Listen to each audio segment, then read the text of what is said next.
part of Healthier Tennessee's Start Now initiative. We'll bring you ways each week that you can live healthier every Thursday at noon. And today we're talking about Alzheimer's because November is Alzheimer's Awareness Month. And we have got a whole panel of experts here with us. Patrick Neal from the Pat Summitt Foundation. We've got Carolyn Pointer. I'm sorry, I just messed up your name. Patrick Wade from the Pat Summitt Foundation. Carolyn Pointer Neal from Elder Advocates, and Gene Pickett here from the Center for Memory Management. Thank you all for being here today. Thank you. It's obviously a very important conversation to have, and one way that we all recognize or feel like we've been touched by Alzheimer's is because of Pat Summitt, right?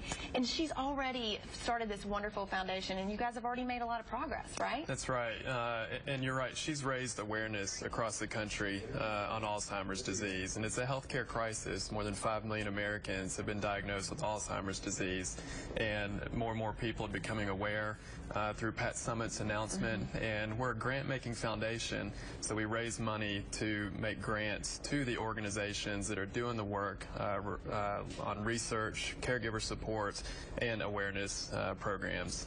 Right, and you guys, I know we've reported several of those here, and now you guys have partnered with Elder Advocates and Memory Management Center to do the Pansy Project. That's one of your most recent projects. So tell me a little bit about that, Carolyn. Yeah, and actually there's several other volunteers in the Pansy Project, and this is the second year for it. We launched it this year in October.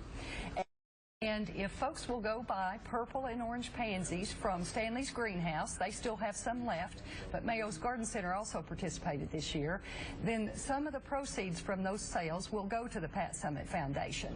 And our goal is to let folks just see the beauty of the pansy and to remember our families that are suffering for Alzheimer's and give them a little bit more awareness and support. And we like to think of it as a big hug for them.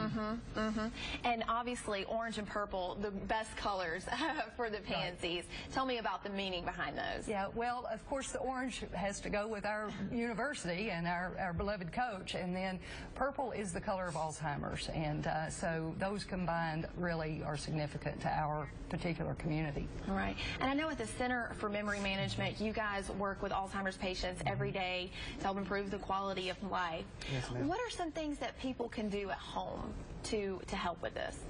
Well, first of all, I like to tell my patients, if it's good for your heart, it's good for your brain.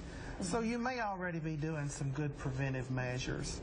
And that kind of helps to decrease some of the overwhelming information, because everybody has their cause to prevent. So some of these overlie, and that helps people know, well, okay, I'm already doing some good things to prevent Alzheimer's. Some other things that you can do is exercise your brain. Reading, number one, is probably one of the best exercises you can do. Try to read as much and as often as you can. You might get bored with reading, so try some crossword puzzles, word searches, finders, Sudoku, anything that requires you to think. There's also a website available now that's devoted to enhancing memory, and it's called luminosity.com. And that's a wonderful site that people are having a lot of fun with in helping to exercise the brain. And sometimes when we get older, we think we don't need to be learning anymore, but it's really important that we continue to do that. Absolutely. All right. Well, we thank you guys so much for being here. Everybody go out and buy those purple and orange pansies and plant them out in your yard. Thanks so much. We'll be